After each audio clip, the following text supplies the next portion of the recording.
49 అంటే సంతానం, 49 అంటే సంతోషం.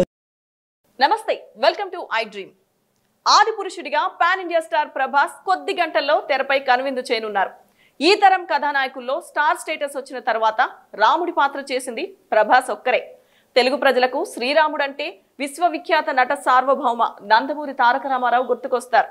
అందుకే రాముడిగా ప్రభాస్ ఎలా చేశాడు, ఆది పురుష్ ఎలా ఉంటుంది అనే ఆసక్తి అందరిలో నెలకొంది. పాన్ ఇండియా స్థాయిలో తెరకెక్కిన ఈ సినిమా ఇప్పటికీ ఎన్నో రికార్డులు సృష్టించింది. ఇప్పుడు ఆది పురుష్ ఖాతాలో మరో రికార్డు వచ్చి చేరింది.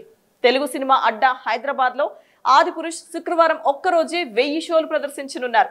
బెనిఫిట్ షోలను కలిపితే 1000కి పైగా ఉంటాయి. ఇండియాలో ఆది పురుష్ సినిమాకు మొదటి రోజు 95 కోట్ల రూపాయల గ్రాస్ వస్తుందని ట్రేడ్ వర్గాలు అంచనా వేస్తున్నాయి. ఓవర్సీస్ నుంచి $3.7 మిలియన్ అంటే ఇండియన్ కరెన్సీలో 30 కోట్లు రావచ్చని అంచనా. మొదటి రోజు ప్రభాస్ 125 కోట్ల గ్రాస్ రాబట్టే అవకాశాలున్నాయి. ఆది పురుష్ థియేట్రికల్ బిజినెస్ కూడా బాగా జరిగింది. ప్రపంచవ్యాప్తంగా సుమారు 245 కోట్లకు రైట్స్ విక్రయించారని సమాచారం. 250 కోట్లు కలెక్ట్ చేస్తే గానీ బ్రేక్ ఈవెన్ అవ్వదు. ప్రస్తుతం సినిమా మీద ఉన్న హైప్ చూస్తే అన్ని కోట్లు కలెక్ట్ చేయడం పెద్ద కష్టమేం కాదు. రామాయణం కథతో తెరకెక్కిన ఆది పురుష్ కొత్త రికార్డులు సృష్టించడం ఖాయమని సినీ వర్గాల టాక్. మరోవైపు ప్రపంచవ్యాప్తంగా ఆది పురుష్ విడుదల సందర్భంగా భారీగా సెలబ్రేషన్స్ జరుగుతున్నాయి. అమెరికాలో అయితే ఆది పురుష్ సినిమా రిలీజ్ సెలబ్రేషన్స్ మామూలుగా లేవు. పీపుల్ టెక్ గ్రూప్ నుంచి సియాటిల్లోని సినీ మార్క్ థియేటర్ వరకు 200 కార్లతో తెలుగు సినీ అభిమానులు ర్యాలీ చేయనున్నారు.